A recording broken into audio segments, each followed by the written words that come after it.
ऐसे करके वो ड्रामा खाता है जो बनाते हैं। अभी थोड़ा हम गाय के बारे में 5 मिनट आपको ब्रीफ कर देते हैं थोड़ा जल्दी से। देसी गाय को ही हमें क्यों इस्तेमाल करना है? देखो भारत में अलग अलग लोगों की मान्यताएं हैं और लोग जो है ना अलग अलग मानसिकता से चीज़ों को सोचते हैं। मैं आपको एक सोच दे रहा हूँ, हो सकता है आपके जीवन में वो लागू आप कर लें तो शायद परिवर्तन आ सकता है।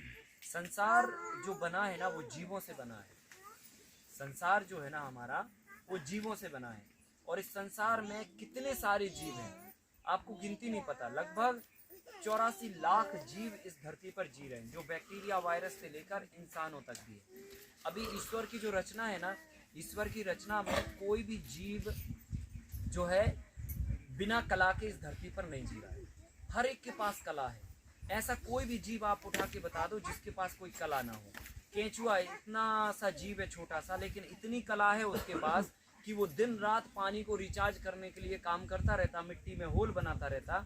मतलब जो विश्व का सबसे पढ़ा लिखा आदमी, सबसे ज़्यादा पैसे वाला आदमी भी काम जो नहीं कर सकता, वो इतना सा जीव एक उंगली का काम करता है। और कभी स्कूल नहीं गया, गया हो तो बताओ आपने कभी देखा हो केंचुआ स्कूल पढ़ने जा रहा है ना?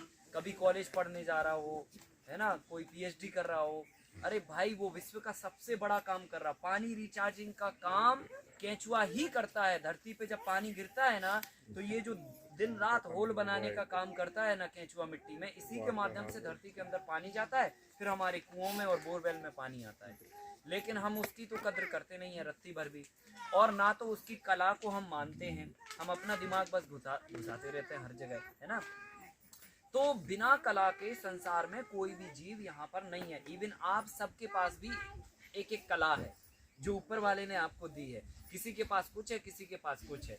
तो मेरा आप सभी से कहना ये है कि गाय को किसी भी जाति से, किसी भी धर्म से, किसी भी मजहब से मत जोड़ो। गाय को उसके गुण पर जोड़ो, क्योंकि गुण की जरूरत सबको है।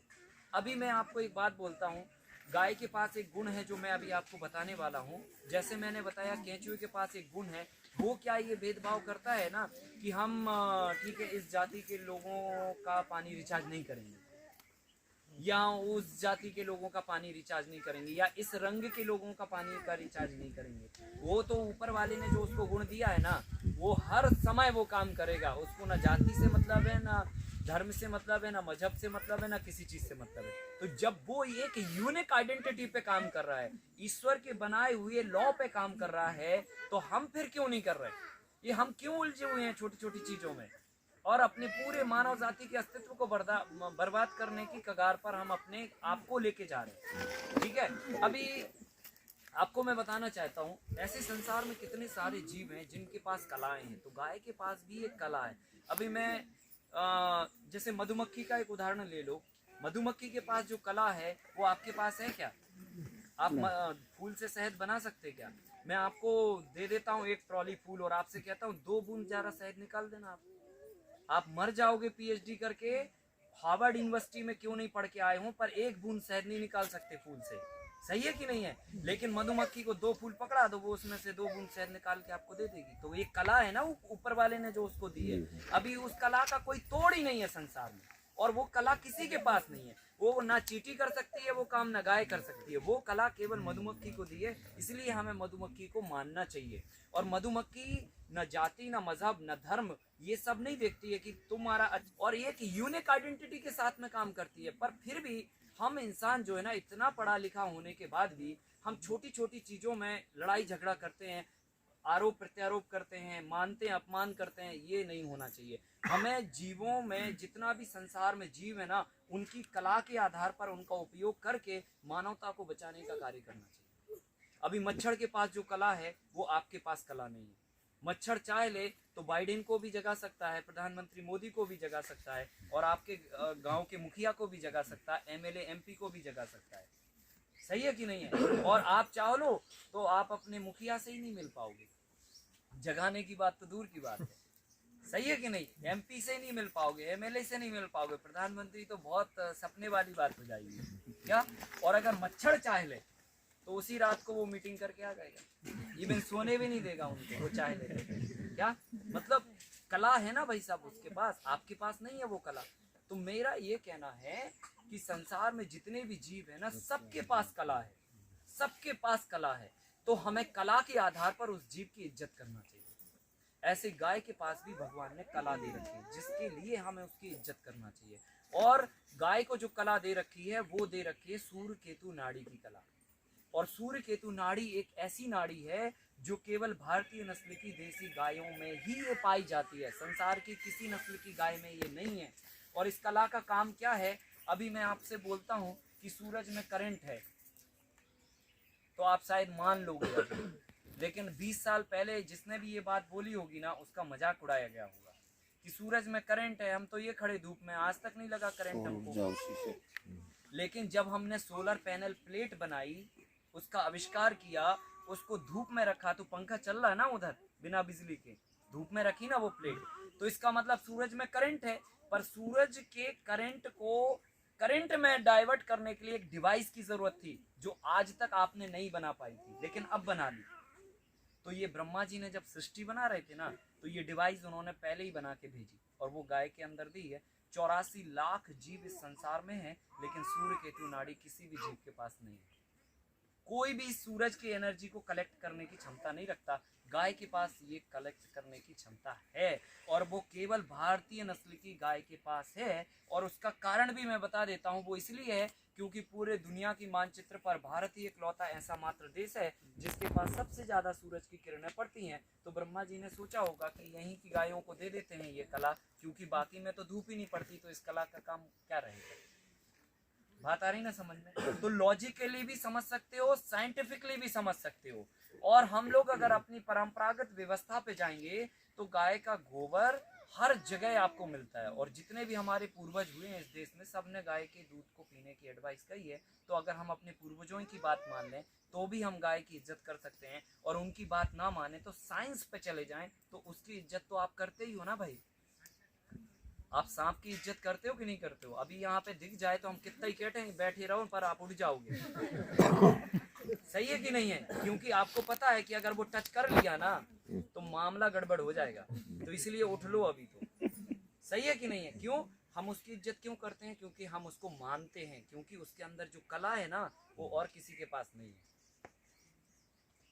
समझ गए ना? तो हम इज्जत किस बात की कर रहे हैं? सांप की कर रहे हैं या उसकी कला की कर रहे हैं? अगर सांप काटता नहीं होता ना तो आप खेल बना देते उसको, जैसे समझ रहे हो ना? जैसे बिल्ली को हमने खेल बना दिया, कुत्ते को हमने खेल बना दिया, है ना? हर एक के गले में हमने पट्टा पहना दिया, समझ रहे हो ना? ऐसे करने लगते हम, लेकिन हम सांप नहीं पालते, क्यों? हम पता है वो मामला गड़बड़ कर सकता है। तो हम उसकी इज्जत कला के आधार पर करते हैं। इसलिए गाय की इज्जत भी कला के आधार पर होना चाहिए, जाति मजहब या किसी भी उससे नहीं होना चाहिए कि नहीं ये नहीं होना चाहिए करके। आप उसके पास जो कला है वो कला आपके लिए जरूरत है। जैसे सोलर पैनल प्लेट की जरूरत हर जाति मजहब के लोगों की है कि नहीं? आप बताओ, ये ऐसे थोड़ी है कि सूरज का करंट अच्छा है ये जाति के लोग नहीं बनाएंगे, या सोलर पैनल प्लेट कह दे कि ये जाति के लोगों का करंट नहीं बनाएंगे। तो हम फिर यार क्यों उलझे हुए हैं छोटी छोटी चीजों में? हम उस बात को समझें, ईश्वर की बनाई हुई रचना की इज्जत करें, ठीक है?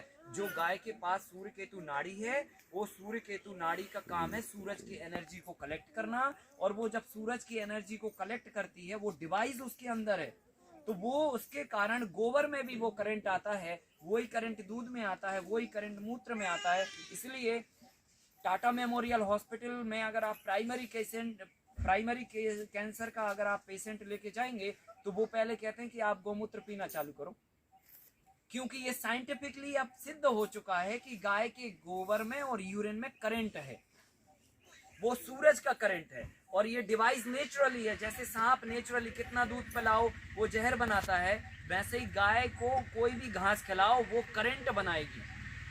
समझ रहे ना? क्योंकि उसके पास वो डिवाइस है बनाने की, वो किसी के पास नहीं है। मधुमक्खी के पास डिवाइस है शहद निकालने की, वो किसी के पास नहीं है। ऐसे वो डिवाइस हमारी भारतीय नस्ल की गाय के पास है।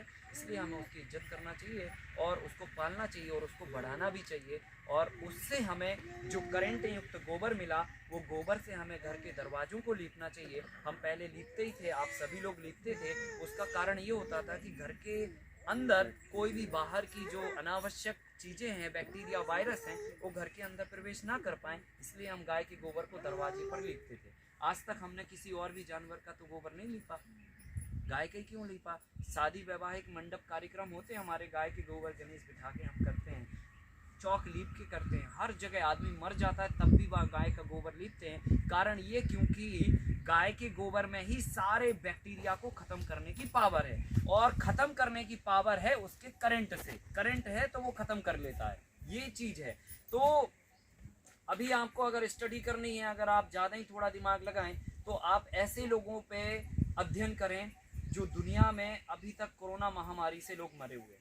आप ऐसे लोगों को जिंदा पाओगे और स्वस्थ पाओगे जो देसी गाय के आसपास इर्द गिर्द रहते थे, या पालन करते थे, या उसके संपर्क में दिन में कभी भी तो आते थे, या गाय का गोबर उठाते। लगातार वो करंट के संपर्क में रहने से ये सब चीजें आपके अंदर टच नहीं होती हैं। इसलिए पहले के जो घर बनते थे वो घर में मिट्टी का लेप करके फिर बाहर से गोबर को पूरा लीपा करते थे। वो घरों में रहने वाले आज भी लोगों को डायबिटीज नहीं है, ब्लड प्रेशर नहीं है, शुगर नहीं है, अस्थमा नहीं है, कोई भी चीज नहीं है। ये स्टडी का विषय है, ये कथा का विषय नहीं है। ये मैं आपसे ये नहीं कह रहा हूँ कि आप हमारी बात ये सुनो, आप ये ग्राउंड पे जाके देखो, महसूस करो। जो लोग आज भी गोबर के घरों में लिपे रह रहे हैं उनको कोई बीमारी नहीं है, और जो लोग कंक्रीट में आ गए तो कहीं ये तकलीफ है, तो कहीं ये तकलीफ है, तो कहीं ये तकलीफ है, तो किधर पे भी तो तकलीफ है ना। तो इसलिए इस चीज को हमें समझना चाहिए, क्योंकि वो जीव हमारे बहुत काम का है ना। और गाय को माता का संज्ञा दिया गया है, और ये हर जगह आपकी जो है सिस्टम को सुधार के रखती है। पूरा विश्व आज सब चीज़ों से परेशान है, हम रेडिएशन से परेशान है।